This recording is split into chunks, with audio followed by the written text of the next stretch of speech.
Good morning. আমাদের দিনরাত্রির নতুন আরেকটি ভ্লগে আপনাদেরকে স্বাগত। আশা করি সকলে ভালোই আছেন। আজ রবিবার, জুন মাসের 15 তারিখ। আজকে ফাদার্স ডে। আজকে সারা দিন বাবার সাথে কাটাবো ঠিক করেছি। অনেক দিন পরে বাবাকে আজকে বাড়িতে পেয়েছি। বাবাও বাড়িতে রয়েছে আর রবিবার আমরাও বাড়িতে রয়েছি। আজকের ভ্লগ শুরু হচ্ছে কিন্তু বাবার ছাদ বাগান দিয়ে। বাবার শখের বাগান, পছন্দের সব থেকে এই ড্রাগন ফ্রুটসের যে বাগান। আপনারা অনেকেই অনেক সময় আমাকে বলেছেন যে তোমার বাবাকে সেভাবে ভ্লগে কেন দেখাও না। বাবা তো সবসময় থাকে না, আর বাবা একটু অতটা ক্যামেরা ফ্রেন্ডলিও নয়, সেই জন্য বাবা একটু শাই আর কি। তো আজকে আমি বাবাকে বলেছি, তো বাবার ছাদ বাগান বাবা নিজেই দেখাচ্ছে। বাবা আমার সাথেই রয়েছে। আপনাদের সাথে আজকে বাবার পরিচয় করিয়ে দেব। ওই দেখুন, দূরে দাঁড়িয়ে রয়েছে বাবা।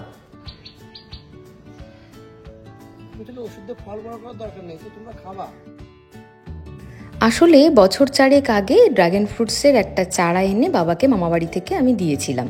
তো সেই গাছ থেকেই এখন এত বড় বাগান। আর বাবা এর যত্ন করে ভীষণ, কি বলবো, আন্তরিকতার সাথে। বাবার প্রাণ বলতে পারেন। তো ফুলগুলো এই বৃষ্টির কারণে পচে যাচ্ছে বলে একটু দুঃখ প্রকাশ করলেন। আসলে যত্নের জিনিস নষ্ট হলে তো খারাপ লাগে সকলেরই, তাই না? আর মামার ছেলে বলেছে, যেহেতু বাড়িতে তোমরা নিজেরাই খাবে, বিক্রির বিষয় নেই বা ব্যবসার বিষয় নেই, সেই জন্য কোনো হরমোন স্প্রে করার দরকার নেই। কি সার দাও তুমি? খোল দিই, সুফলা, ইউরিয়া, ফসফেট, অনেক রকম সার আছে। সব রাসায়নিক সার। রাসায়নিক সার খোলই বেশি দিই। খোলই তো ভালো। খোল দিলে ফলটা ভালো হয়, ফল সুন্দর হয়। কত মৌমাছি এসেছে, বাবারই একটা কামড়ে দিলেই হয়ে গেল। আর বাপন বলছে অত ফল তো ছোট হবে। কত খুশি দেখেছেন। আসলে সাত সকালবেলায় আমার কাছে ফোন গেছে, তখন 5:30 মতন বাজে। তাড়াতাড়ি এসো, এ বাড়িতে অনেক ফুল ফুটেছে ড্রাগনের, ভিডিও করো। আসলে কি বলুন তো, এই ফুলগুলো না রোদ ওঠার সাথে সাথেই বন্ধ হয়ে আসে, সেই কারণেই তাড়াতাড়ি আসা। তবুও তো দেখলাম খানিকটা বন্ধ হয়ে এসেছে। প্রথম সকালে নাকি আরো সুন্দর লাগছিল। যাই হোক, বাবার বাগান বাবা আমাকে দেখিয়ে নিজেও খুব খুশি, আর আমিও ভীষণ খুশি। আর এখন ভগবানের দর্শন করলাম, আপনাদের সাথেও সেটা শেয়ার করে নিলাম। ভগবানের সমস্ত সাজের জিনিসপত্র এখনও মা ঠিক করে ওনাকে পড়াতে পারেননি। আসলে ভগবানের এখনও স্নান হয়নি, তো সেই কারণেই এখনও পড়ানো হয়নি। যাই হোক, 8 পৌরে আমার ভগবানকে আপনারা দেখলেন। আর বাবাকে বললাম আমায় বাড়ি ছেড়ে দাও। মা অনেকবার বললো সকালে খেয়ে আসার জন্য, কিন্তু মাকে বললাম আমি সকালবেলায় রুটি খাবো না। বাজরার আটা দিয়ে আসলে আমি একটা জিনিস বানাবো, এক্সপেরিমেন্ট করব, দেখি হয় কি না। টাটা। আমরা দুটি বোন, দিদি বড় আর আমি ছোট। আমি ছোটবেলা থেকেই বাবার ভীষণ ন্যাওটা ছিলাম।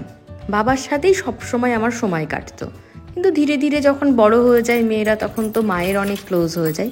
সেটাই হয়েছে প্রকৃতির নিয়মে, যেমন হয় আর কি। তো বাবার সাথে সেই ছোটবেলার যে বিষয়গুলো বা দিন কাটানো বা গল্প করা বা হাতে হাতে অনেক কাজ করে দেওয়া, এইগুলো মাঝে মধ্যে না খুব মিস করি। বাবাকে তো এখন আর সেভাবে পাই না। বাবাও ব্যস্ত থাকে নানা কাজে, আর আমারও চাকরি বাকরি, সংসার, নানা কাজ। সেই জন্য বাবার সাথে বসে অনেকক্ষণ গল্প আর হয়ে ওঠে না। তবে আজকে সকাল থেকে অনেকটা সময় বাবার সাথে কাটিয়েছি, বাবার অনেক কথা শুনেছি, খুব ভালো লাগলো। আর আমার বাবা না একদম রিজার্ভ নয়, আমার বাবা ভীষণ খোলামেলা আর ভীষণ হাসি খুশি, ভীষণ কি বলবো, সে হালকা মেজাজের মানুষ। তো আমার মা অনেক গম্ভীর, কিন্তু বাবা ভীষণই মস্করা করতে ভালোবাসে, অনেকটা উত্তমের মতন।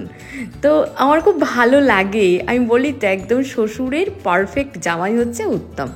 যাই হোক, এই গ্রিন মুগগুলো এখন ধুয়ে বেঁধে রেখে দিচ্ছি। স্প্রাউট বানাবো, প্রথমবার স্প্রাউট বানাবো আমি গ্রিন মুগের। এর আগে আমি কখনো বানাইনি, ছোলার বানিয়েছি, দেখি কেমন হয়। আর আপনাদেরকে বলছিলাম একটা এক্সপেরিমেন্টাল রান্না করতে চলেছি আমি আজকে। বাজরার আটা দিয়ে মোমো বানাবো, তার প্রস্তুতি চলছে। তার জন্য গাজর, ক্যাপসিকাম, পেঁয়াজ, টমেটো, কাঁচা লঙ্কা, আদা কুচি আর রসুন কুচি লাগবে, সেই জন্য আমরা দুজনে মিলে বসে পড়েছি এখানে। সব জিনিসপত্র তৈরি করতে হয়ে গেছে। উত্তম প্রথমে গ্রেট মেশিনে পারছিল না গাজর কি করে ও আর কি এরকম করে দেবে, তো আমি ওকে দেখিয়ে দেওয়াতে তারপরে খুব সুন্দর করে দিয়েছে। আর এখন এগুলো সব একসাথে মেখে নিচ্ছি, আর অল্প অল্প করে না প্রত্যেকটা জিনিস আমি তুলে রেখেছি স্যুপ বানানোর জন্যে। আর স্যুপের মধ্যে যেটা দেবো সেটা হচ্ছে কর্ন দেবো, সুইট কর্ন। আর এই যেটা আমি পুর বানাচ্ছি মোমোর স্টাফিংয়ের জন্য, তার মধ্যে পনিরও দিলাম, আর দিলাম পিঙ্ক সল্ট পরিমাণ মতন, আর দিলাম গোলমরিচের গুঁড়ো। খুব ভালো হবে কিন্তু খেতে, যদি ঠিকঠাক আমি বানাতে পারি। মোমোর ডো তৈরি করার জন্য 2 কাপ আমি বাজরার আটা নিলাম, আর দিলাম সামান্য একটু লবণ। এবার এটাকে ভালো করে মেখে নিতে হবে। কিন্তু সমস্যা যেটা হয়েছে আজকে, যেহেতু বাজরার আটা মানে এটাতে সেই আঠালো ব্যাপারটা নেই, অনেকটা ছাতুর মতন, যার কারণে না পাতলা করে বেলতে আমি পারিনি। অনেক চেষ্টা করেছি, সেই ভিডিও আমি শ্যুট করিনি। তো এই জায়গাটায় গিয়ে মানে সেই বলে না টেনে টুনে পাস, মনে হচ্ছে যেন খানিকটা তাই হলো। তো সেই আমি আর বানাতে পারলাম না মোমোর শেপ, তো বানিয়ে ফেললাম একটা সেই টিকি, যেটাকে বলে স্টাফিং করে মোদকের মতন। কিন্তু মোমোর যেটা কোটিং হয় সেটা অনেক পাতলা হয়, এটা একটু মোটা হয়ে গেল, জানি না খেতে কেমন হবে, তবে স্বাস্থ্যকর, এটাই আর কি সান্ত্বনা। যাই হোক, এখন বার করে নিচ্ছি একটু সুইট কর্ন। নতুন প্যাকেট কাটলাম আজকে, আর আগের একটা প্যাকেট ছিল। 2 দিন ধরে কারেন্টে এত ডিস্টার্ব করছে আমাদের এখানে, যার কারণে আমার ওই প্যাকেটের সমস্ত খাবার দাবার পচে গেছে, আমি ফেলে দিয়েছি। 2টো প্যাকেট নষ্ট হলো, খোলা ছিল, আর ডেটটাও মনে হয় ওভার হয়ে গেছিলো কিনা জানি না। আর যেহেতু এই তলাটা যদি খুলে বেরিয়ে আসে, এই চিন্তা করেই আমি একটা কাপড় দিয়ে দিলাম, মানে সাদা রুমাল আমি ব্যবহার করি যেটা রান্নাঘরে, সেটা দিয়ে দিলাম স্টিমারের মধ্যে। তারপরে আমি মোমোগুলো বসাচ্ছি।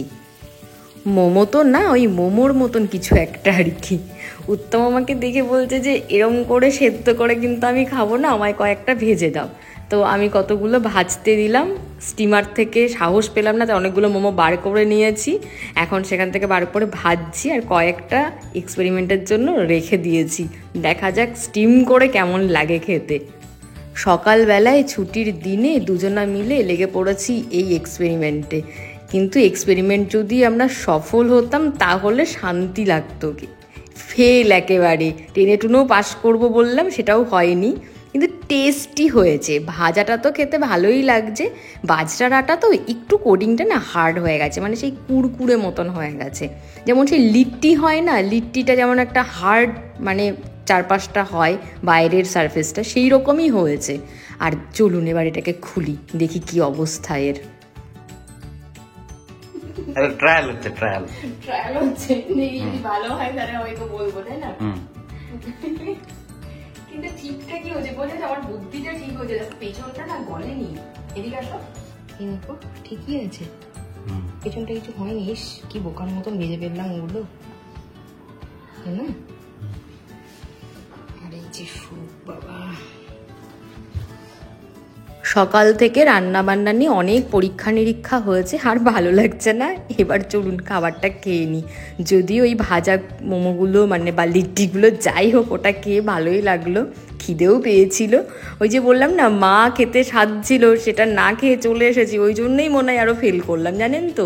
ওই যে বলে না হাতে আসা লক্ষ্মী পায়ে ঠেলতে নেই, সেই রকমই ব্যাপারটা হয়েছে। যাই হোক, চলুন এই 3টে মোমো এক্সপেরিমেন্ট করেছি আজকে, খেয়ে দেখি কেমন হয়। ভালো লাগলে আমি ডেফিনেটলি আরেকদিন ট্রাই করব। তবে এইভাবে স্যুপ বানিয়ে এর আগেও আমি খেয়েছি, দুর্দান্ত হয়। কিন্তু যদি আপনারা মনে করেন আপনারা ডায়েট কন্ট্রোল করছেন, সন্ধ্যাবেলায় বা 7টার মধ্যে খাবার খেয়ে নেবেন, সেই রকম অবস্থায় এরকম লাইট স্যুপ কিন্তু আপনারা খেতেই পারেন রাত্রে। উত্তমকে দিলাম প্লেটটা 3টি মোমো, দুজনা ভাগ করে খাবো। বললাম একটু ভেঙে দেখো সেদ্ধ হয়েছে নাকি, তো বলছে না ঠিকঠাক সেদ্ধ হয়েছে।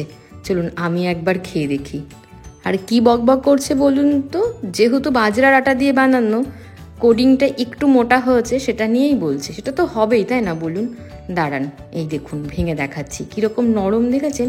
একদম যে প্রচুর মোটা তাও কিন্তু নয়।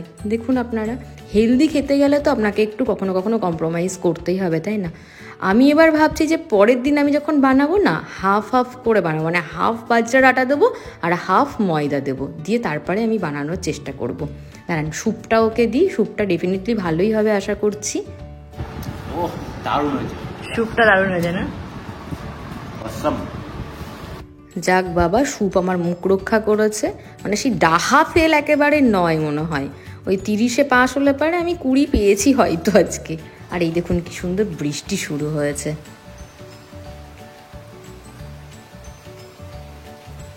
সকাল থেকে বীভৎস গরম ছিল, বৃষ্টিটা হওয়াতে মনে হচ্ছে স্বস্তির নিঃশ্বাস ফেললো সকলে। আর দুদিন ধরে বললাম আপনাদেরকে কারেন্টে ভীষণ অত্যাচার শুরু করেছে।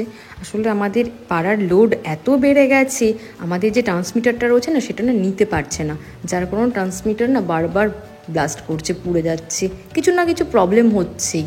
আর যার জন্য সকলকে সাফার করতে হচ্ছে। ফ্যানের হাওয়ায় তো কাজই হয় না বলুন, আর এমনি তো আপনার এমার্জেন্সিতে এসি চলবে না, তাই না? যাই হোক, এই ওয়েদারে এখন মনে হচ্ছে স্যুপটা খাই। তখন আমি আমার স্যুপ খাইনি, এখন ভাবছি স্যুপটা নিয়ে এসে এই জানলাতে বসে বসে খাবো আর বৃষ্টিটা একটু এনজয় করব। আর ওয়েদারটা তো ভীষণ সুন্দর হয়ে গেছে চারপাশে। আজকে একটা নিমন্ত্রণও আছে দুপুরবেলাতে, তাই দুপুরবেলা রান্নাবান্না কিছু নেই। আসলে সেই জন্যেই আরও আমরা সকালবেলায় এই পরীক্ষা নিরীক্ষা করছিলাম খাবার দাবার নিয়ে, যে দুপুরে রান্না নেই, অনেকটা সময় আছে, চলো একবার এক্সপেরিমেন্ট করে দেখা যেতে পারে। যাই হোক, স্যুপ খাওয়া হয়ে গেছে, এবার স্নান করব, তৈরি হব, বেরিয়ে যাব অনুষ্ঠান বাড়ির উদ্দেশ্যে। এই কাদা, চারিদিকে জল থই থই করছে, এর মধ্যে শাড়ি পরতে একেবারেই ইচ্ছে করছে না, তাই ভাবছি এই সালোয়ার কামিজটা পরবো। গতবার দুর্গাপুজোতে নিয়েছিলাম, ষষ্ঠীর দিন পরেছিলাম, আর একদিনও অঙ্গে ছোঁয়াইনি এটা আমি, তো আজকে এটা পরছি।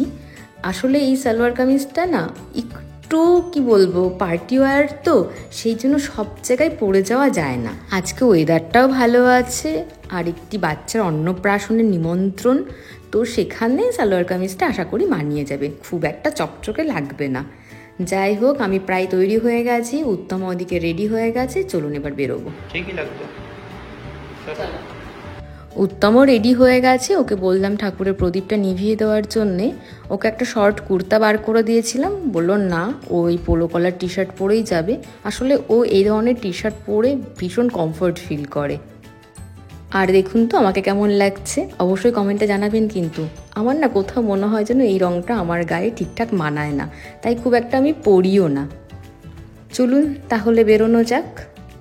আর দুদিন ধরে আমাকে কন্টিনিউ বলে যাচ্ছে সে গাড়িতে কাজ করিয়েছে, আজকে আপনাদেরকে গাড়িটা দেখাচ্ছি, একদম চকাচক। ওর রানী ওই, আমি না, বুঝতে পারলেন তো? চলুন আপনাদেরকে দেখাই। এটা কাজ করিয়েছে। ফগ ল্যাম্প লাগিয়েছিল তো। কি দিয়েছো? Fog lamp. ফগ ল্যাম্প লাগিয়েছো? আমাদের গাড়িতে আগে থেকে ছিল না। না। আর কি কাজ করিয়েছো? হেডলাইট দুটোকে ঠিক করেছি, হেডলাইটের কাজ তৈরি হয়ে গেছিল, হলুদ হয়ে গেছিল। আর এসি চেঞ্জ করেছো গাড়ি? কম্প্রেসার চেঞ্জ করেছি। কম্প্রেসার চেঞ্জ করেছো? এবার লোকে বলবে গাড়িটা স্যার বাতিল করুন, নতুন গাড়ি নিন। হ্যাঁ, 3 দিনে 30-40 হাজার টাকা খরচা গেল, তারপর চেঞ্জ করতে এখন। এটা তোমার প্রিয় গাড়ি তাই না? প্রথম গাড়ি, সেই জন্য এটা চেঞ্জ হবে না। নতুন হতে পারে কিন্তু এটা চেঞ্জ হবে। 3 বছর চালাবো তারপরে। আচ্ছা আচ্ছা আচ্ছা, ঠিক আছে। যাই হোক, এখানে আমরা অপেক্ষা করছি আরিয়ান দিদির জন্যে। মা অনেক আগেই বেরিয়ে গেছে। এই নিমন্ত্রণটা আসলে আমার বাপের বাড়ির পক্ষ থেকে, ওই ভক্ত বাড়ির একটি বাচ্চার একটি ছেলে, ছোট্ট পুচকে খুদে, ওর আজকে মুখে ভাত, রাইস সেরিমনি। তো সেখানে আমরা যাব, খুব বেশি দূরে নয়, আমরা সবাই মিলে একসাথেই যাব। আর বাবা আসছে পরে, বাবা আসার সময় আমাদের সাথেই ফিরে আসবে, যে দিদিও চলে এসেছে। একটু দেরি হয়ে গেল, এখন বাজে 2:30। আসলে বাচ্চাদেরকে খেতে দিতে গিয়ে আর একটু দেরি হয়ে গেছে।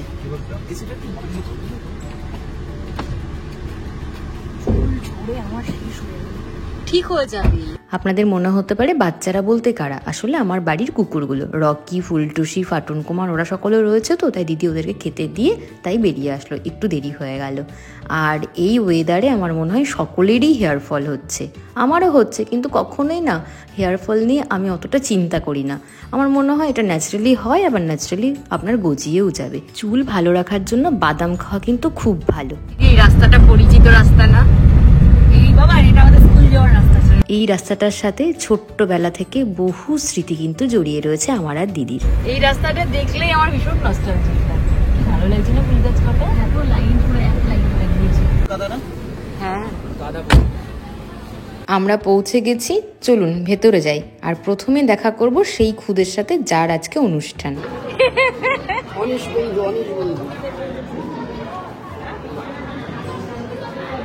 কি হয়েছে? ওরে বাবালে, এত লোকজন কিন্তু চুপ আছে ও। খাওয়া দাওয়া হলো? জায়গা আছে কি? কেমন আছো? ভালো আছো? হরে কৃষ্ণ। না না, খাও খাও। আমরা তো বাড়ি থেকে এমনিতেই লেট করে বেরিয়েছি, আর মা আগেই চলে এসেছিল। মা বলল যে না, খুব বেশি ভিড় নেই, এই ব্যাচটা উঠলে তোরা বসে যাস। তো এখন আমরা একটু লস্যি খেয়ে নিচ্ছি।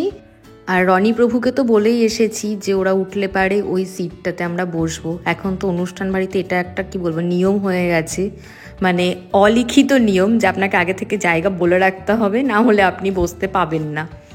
আর আমরা ভাবছি 5 জনই একটা টেবিলে বসে যাব। আর এখন লোক একটু কমেও এসেছে, যেহেতু 3টে প্রায় বেজে গেছে। তো বাবা আমাদের সাথেই সাইডে একটা চেয়ারে বসে যাবে। আমার চশমাটা কই আপনার? মানে তো ভুলে গেছি। কিরকম লাগে চশমা ছাড়া? মনে করে চশমা রাস্তায় ভাবছি কি আনিনি এখানে শিকারে চশমা নেই। Full family. বাবা